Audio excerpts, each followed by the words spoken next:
ప్రతి డిసెంబర్ 31 రాత్రి మనం కౌంట్డౌన్ చేస్తాం. కొత్త సంకల్పాలు చేసుకుంటాం.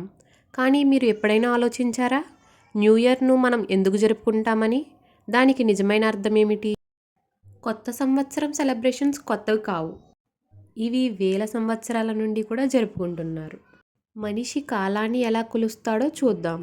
సూర్యుడి ప్రయాణం, ఋతువులు మారడం, పంటలు పండడం, ప్రకృతి చక్రాలు. ఇవే మన మొదటి క్యాలెండర్లు. Coming to Babylonian story. చాలా పాతది అయిన ఈ న్యూ ఇయర్ పండుగ బాబిలోనియన్స్తోనే మొదలయ్యింది. అదే వీరు జరుపుకునే అగ్ని ఫెస్టివల్. వారు వసంతం ప్రారంభాన్ని, అంటే పంట రాకను, కొత్త ఏడాది ప్రారంభంగా జరుపుకునేవారు. వారి నమ్మకం ఏమిటంటే, ప్రకృతి కొత్తగా మొదలైతే మనిషి జీవితంలో కూడా కొత్త అధ్యాయం మొదలవుతుంది. Why the Romans change the date? Okay, let's see. తర్వాత రోమన్ సామ్రాజ్యం న్యూ ఇయర్ను జనవరి 1కి మార్చింది. ఎందుకో చూద్దాం. జనవరి అనేది జానస్ అనే 2 ముఖాలు ఉన్న దేవుడి పేరు నుండి వచ్చింది. ఒక ముఖం గతాన్ని చూస్తుంది, ఇంకొకటి భవిష్యత్తును చూస్తుంది. అందుకే జనవరి 1 కొత్త ప్రారంభానికి సింబల్. ఇప్పుడు న్యూ ఇయర్ అంటే కేవలం క్యాలెండర్ మార్చడం కాదు. అది మనలో ఉన్న కొత్త ఆశలు, కొత్త ఆశయాలు, కొత్త అవకాశాలు, వీటన్నిటికీ ప్రారంభం.